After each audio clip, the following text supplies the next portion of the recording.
त्या अहिल्यानगर जिल्ह्यामध्ये शिवसेनेची ताकद आहे, पूर्वीप्रमाणे राहिलेली आणि बळगळ आली असं म्हटलं इथे या जिल्ह्यामध्ये अहिल्यानगर असेल, लोकसभा मतदारसंघ असेल, विधानसभेला यश मिळालं नाही, हे खरं आहे. पण दोन्ही मतदारसंघामध्ये खासदार हे शिवसेनेचे किंवा महाविकास आघाडी. तुम्हाला माहित असेल की शिर्डी लोकसभा मतदारसंघामध्ये 20 वर्षापेक्षा जास्त काळ शिवसेनेचे खासदार आहेत ना. लोकसभेला लोक मतदान करतात, अनेकदा विधानसभेलाही केलेलं आहे. त्याला कारण आपल्यालाही माहिती आहे.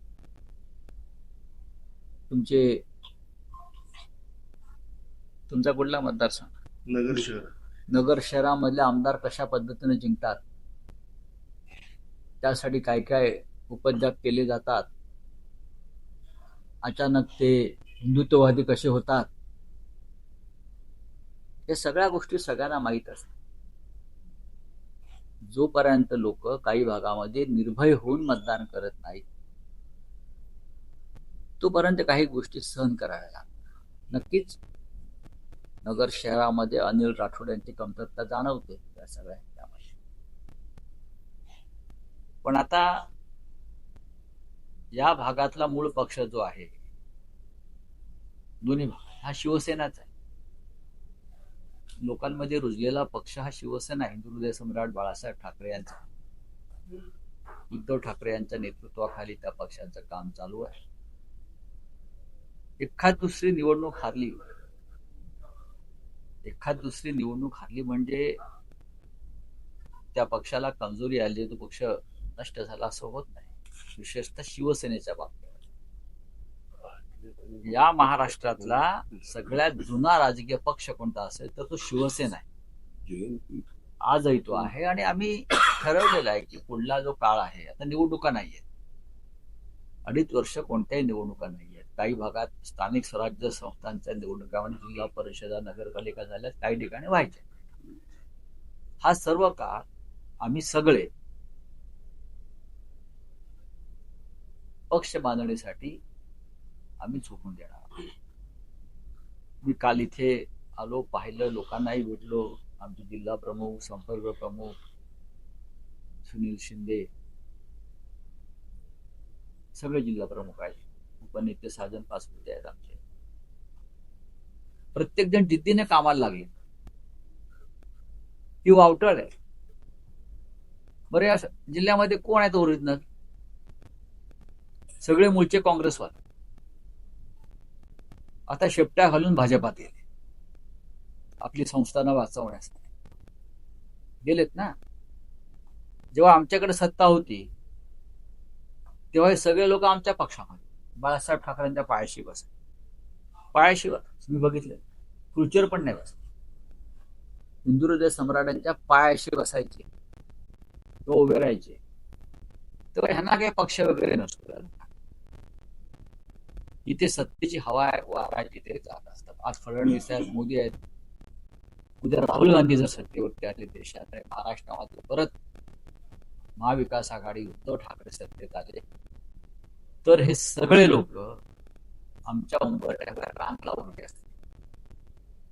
जनतेचा नाही लागला म्हणून काही प्रमाणात मतदान करतात. पण ज्या पद्धतीने इथे मतदान करून घेतले किंवा झालं, हा भ्रष्टाचार. साधारण 1 कोटी अपात्र लाभार्थी लाडकी बहीण योजनेमध्ये कशा प्रकारे त्यांना पैसे वाटले गेले, दिले गेले, समोर आलंय. 1 कोटी, साधारण 1 कोटी. तुम्ही बेकायदेशीरपणे या पैशाची अफरातफर केली मतं विकत घेण्यासाठी. सरकारी तिजोरीचा हा उघड अपहार आहे.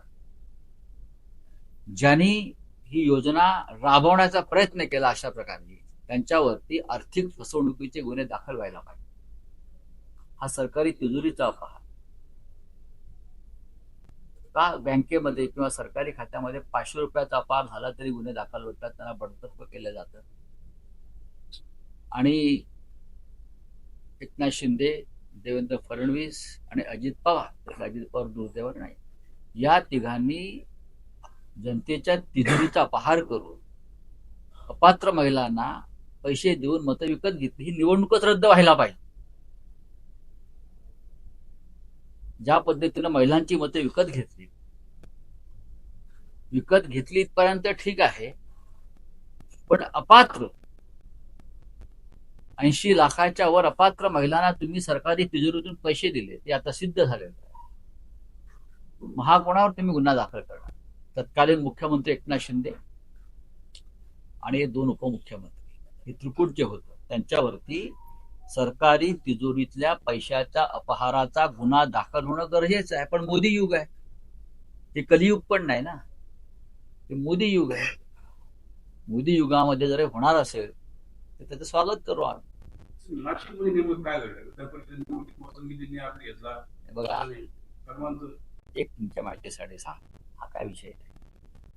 महाराष्ट्रातल्या या निवडणुकांविषयी तुम्हालाही माहिती आहे, निवडणुका कशा पद्धतीनं होता, त्यात माहिती घेऊन तुम्ही काय करा, मलाही माहिती.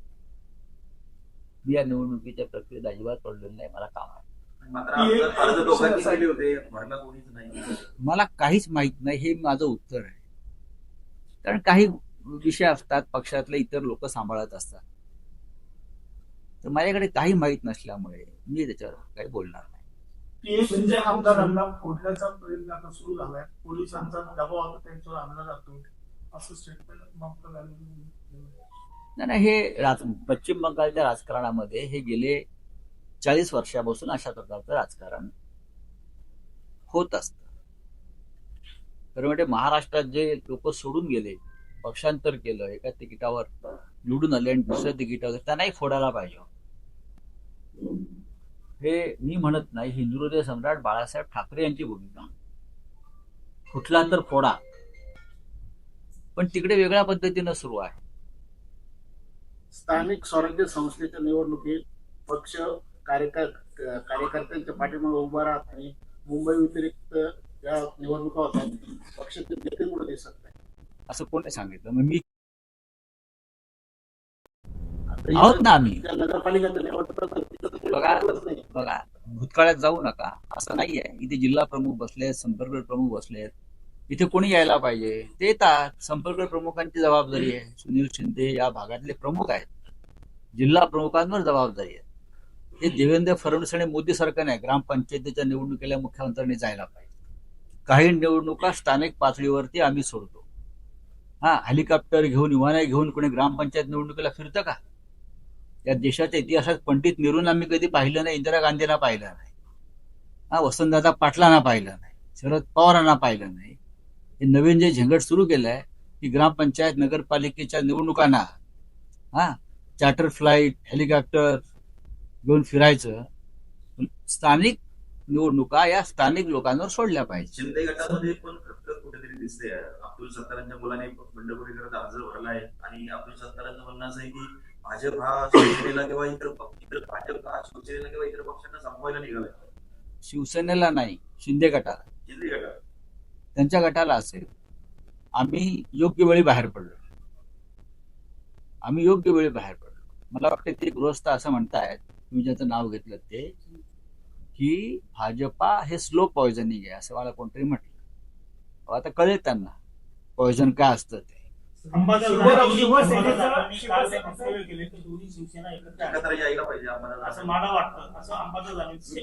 बरोबर आहे, हे प्रत्येकाचं व्यक्तिगत मत असू शकतं. मलाही असं अनेकदा वाटतं की जर कोणाला पश्चाताप झाला असेल, आता ज्या पद्धतीनं भारतीय जनता पक्ष यांचं मर्दन करताय, अपमानित करताय,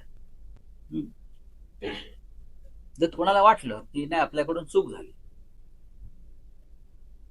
आम्हाला भ्रमात ठेवलं, आम्ही बहकलो, तर त्यांनी उद्धव ठाकरे यांच्या नेतृत्वाखाली मागे यायला पाहिजे.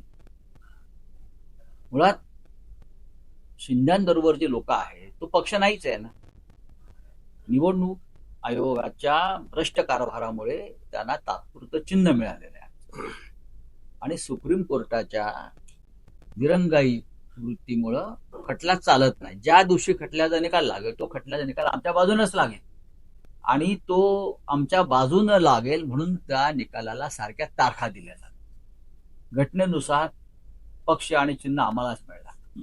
पण आता जर मला असं वाटत असेल तर उद्धव साहेबांशी चर्चा करू, त्यांनी मागे फिरलं पाहिजे.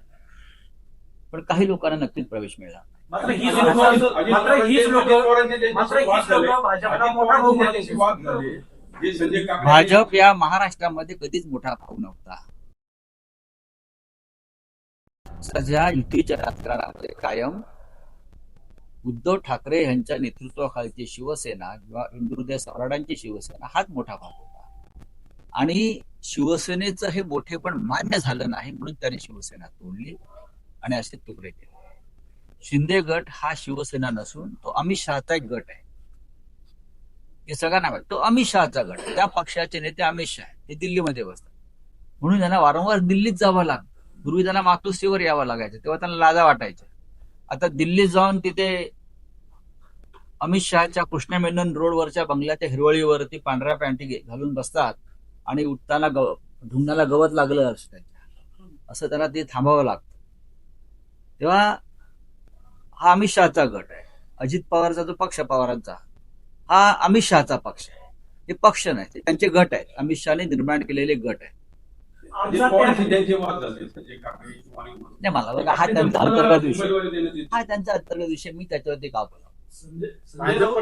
पण मी वारंवार सांगतो की अजित पवारांचा जो पक्ष आहे तो भविष्यात राहणार नाही. स्वतःच्या आणि स्वतःच्या पक्षाची चिंता करावी. स्वतःच्या पक्षाला भावपूर्ण श्रद्धांजली अर्पण करण्याची वेळ आलेली आहे. विखे पाटील म्हणाले. ठीक आहे, विखे पाटील हे आमच्या पक्षामध्ये सुद्धा आले होते. ते आमच्या पक्षातून गेले तेव्हा आम्ही त्यांना श्रद्धांजली वाहिली. अनेक पक्ष फिरून आलेल्या माणसानं आमच्यासारख्या शिवसेनेतल्या निष्ठावंतांवर बोलू नये. हा निष्ठेचा अपमान ठरेल. ज्या काँग्रेस पक्षानं तुम्हाला सर्व काही दिलं त्या काँग्रेस पक्षाशी आपण आधी बेईमानी केली. मग तुम्ही शिवसेनेत आलात, तुम्ही शिवसेनेशी बेईमानी केली. आता तुम्ही ज्या पक्षात आहात त्या पक्षात तरी किती काळ राहणार आहात. मगाशीच म्हणा, जोपर्यंत सत्ता आहे तोपर्यंत राहा. या जिल्ह्यामध्ये काँग्रेसचं किंवा निष्ठावंताचं एकमेव नेतृत्व ते म्हणजे बाळासाहेब थोरात किंवा त्यांचं कुटुंब. यांनी सातत्यानं काँग्रेसचं नेतृत्व केलं, कारण त्यांचं कुटुंब हे स्वातंत्र्य चळवळीतून आलेलं पुढे होतं. बाकी मला वाटत नाही कोणी देशात तुम्ही इंडिया आघाडी तयार केली भाजपच्या विरोधात. राज्यात देखील महाविकास आघाडी आहे. सध्या गेल्या काही दिवसांपासून सूर येतोय की दोन शिवसेना एकत्र आल्या पाहिजे. तर भाजपा विरोधात ही ताकद वाढत असेल तर तुम्ही अनेक वर्ष राजकारण करतात, काय तुम्हाला वैयक्तिक वाटतं एकत्र आले पाहिजे का दोन्ही शिवसेना? शिवसेना एकच आहे. मी कालही म्हणालो, दोन शिवसेना असूच शकत नाहीत. शिवसेना जिथे ठाकरे तिकडे शिवसेना. आणि शिवसेनेचं काम हे सातत्यानं शिवसेना भवन किंवा मातोश्रीतून चालतं. जिथे ठाकरे नाहीत ती शिवसेना कशी असणार मला सांगा. मी मगाशी असं आपल्याला सांगितलं की ज्यांना पश्चाताप झाला असेल, ज्यांच्यातला स्वाभिमान जागा झाला असेल, ज्यांना अशी खात्री पटली असेल की भारतीय जनता पक्ष महाराष्ट्रद्रोही पक्ष आहे, हा शेतकऱ्यांच्या आणि मराठी माणसांच्या विरोधातला पक्ष आहे, हा शेटजींचा आणि व्यापाऱ्यांचा पक्ष आहे, असं जर कोणाला जाणीव झाली असेल तर त्यांनी मातोश्रीवर यावं आणि उद्धवजींना भेटावं. शिंदे गटाशी मनोमिलन होऊ शकतं का शिवसेनेचं? माझ्या प्रश्नाचं उत्तर तुम्ही ऐकलं नाहीत आता. विधान परिषद निवडणुकीमध्ये कुठेतरी भाजपचा वरचष्मा दिसतोय आणि शिंदे गटाला किंवा राष्ट्रवादीला भाजपचा वरचष्मा राजकारणामध्ये कधीच नव्हता. चोरांचं राज्य हे अल्पकाळ टिकतं. हा अपवाद आहे की 10 वर्ष टिकले. आज भारतीय जनता पक्षाची जर तुम्ही टॉप हायरकी काढली ते सगळे काँग्रेस, राष्ट्रवादी आणि शिवसेनेचेच लोक आहेत. तुम्ही पहा ना, भाजप स्वबळावर कुठेच नाही. पश्चिम बंगालचे मुख्यमंत्री हे काँग्रेस आणि तृणमूल काँग्रेसचे अनेक वर्षाचे नेते आहेत. आसामचे मुख्यमंत्री हे काँग्रेसचे नेते आहेत. तुम्ही त्यांच्याकडले मूळ जे लोक आहेत ते दाखवा मला कोण आहेत ते, काय आहे त्यांच्याकडे. आज महाराष्ट्रामधलं भाजपा काढा, सगळे काँग्रेस, राष्ट्रवादी आणि शिवसेनाच आहे. स्वतःचं काय आहे इकडे, काय आहे एकनाथ ते फक्त कोण आहेत? राम शिंदे एकटेच फक्त भाजपचे आहे. कोण राम शिंदे फक्त एकमेव जे निष्ठावान भाजपचे फक्त असू दिसतात. शकतील, असू शकतील. बाकी सगळे आयात केलेले दिसतात. सगळेच आयात आहेत ना ते. एक दिवस यांच्या पक्षाचा अध्यक्ष सुद्धा कुठून तरी परदेशातलाच असेल आलेला. काल भाजप बाळासाहेब थोरातांनी सांगितलं की भविष्यात जे आयात झाले भाजपचे बाहेरून आले तेच पक्षाचे अध्यक्ष होतील किंवा तेच प्रमुख मी तेच राहतील. म्हणतोय ना, ही वेळ येणार आहे, कारण मूळ भाजपचं कोणीच राहिलेलं नाहीये आणि भारतीय जनता पक्षाला हा खेळ महाग पडणार आहे. चला, शिर्डी लोकसभा मतदारसंघात एक मतदार आहेत आपली ठाकरे गटाचे भाऊसाहेब डॉक्टर एकतर मतदारसंघामध्ये जास्त दिसत नाही आणि भाजपचे जे पदाधिकारी येतात किंवा आमदार येतात त्यांच्या स्वागताला ते असतात. याबाबत जे ठाकरे गटाचे पदाधिकारी आहेत त्यांची नाराजी आहे वक्तव्य. उद्धव साहेबांपर्यंत ही भूमिका काही लोकांनी पोहोचवली आहे, त्याच्यावरती आम्ही चर्चा करू. पण आज ते नाही आहेत. त्यांची माझी चर्चा झाली आणि ते एका पार्लमेंटरी कमिटीच्या बैठकीसाठी त्यांना जावं लागलं.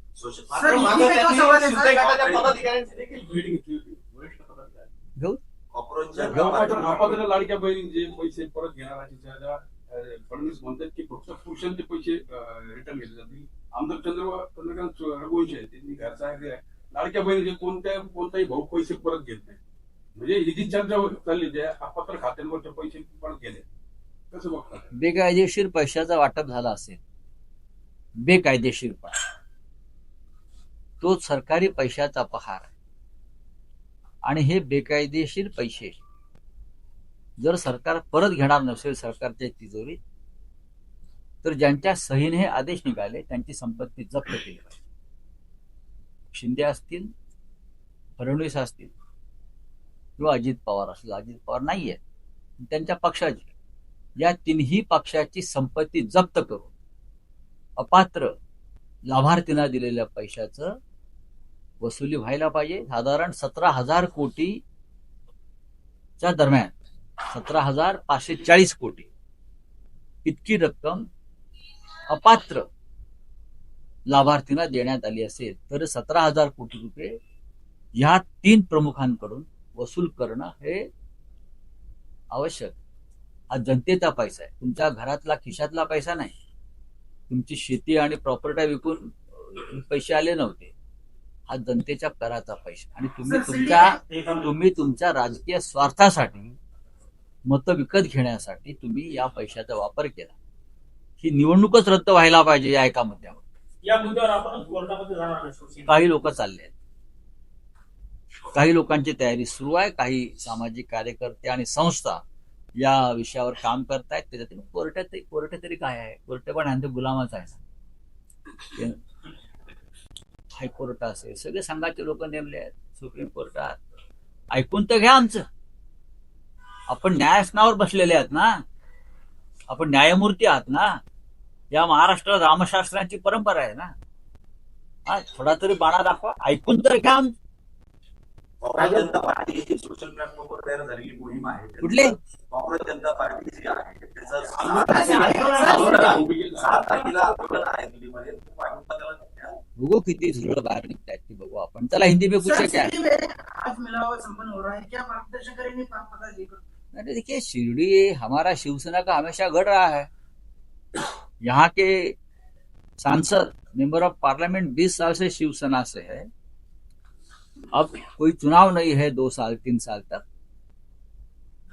तो पार्टी चीफ उद्धव ठाकरे जी ने तय किया है पूरे महाराष्ट्र में संगठन मजबूत करने के लिए हम सब लोग काम करेंगे. आज यहाँ हमारे कार्यकर्ताओं का एक रैली है, बड़ी मात्रा में हजारों लोग आने वाले हैं.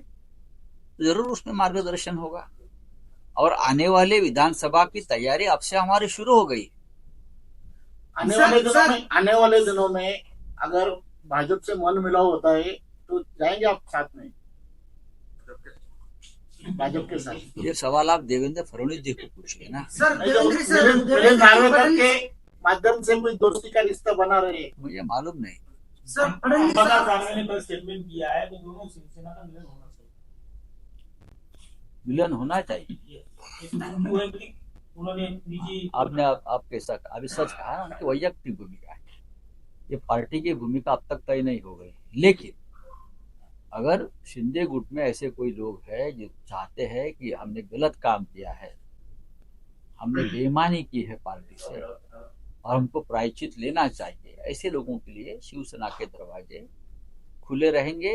उद्धव जी से बात करेंगे, उद्धव जी जो निर्णय लेंगे तो उसके बारे में हम आगे जाएंगे। सीएम साहब को आगामी सर, इसी बात सिविल कोड लगना चाहिए, क्योंकि गुजरात में है, उत्तराखंड में है, एमपी में तैयारी चल रही है।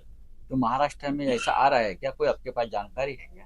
नहीं आपको मेरे पास जानकारी नहीं, ये लगना चाहिए नहीं चाहिए? मेरे पास जानकारी नहीं है, हमारी सरकार नहीं है। अगर हमारी सरकार होती तो मैं बात करता, सरकार किसी और की है तो मैं क्यों बात करूं? चलिए, थैंक यू। सर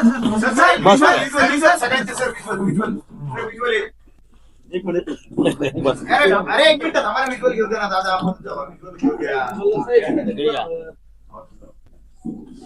किती वाजेपर्यंत असणार आहे मेळावा आपल्याला? आहे ना तिथे. एकला सुरू होईल. कोणाचा मोबाईल घेऊन जा. आम्हाला हाताला आहे ना. आहे आतमध्ये सर, साहेब आपल्याला हे ठरवतील पदाधिकारी ठरवत आहे व्यवस्था आहे.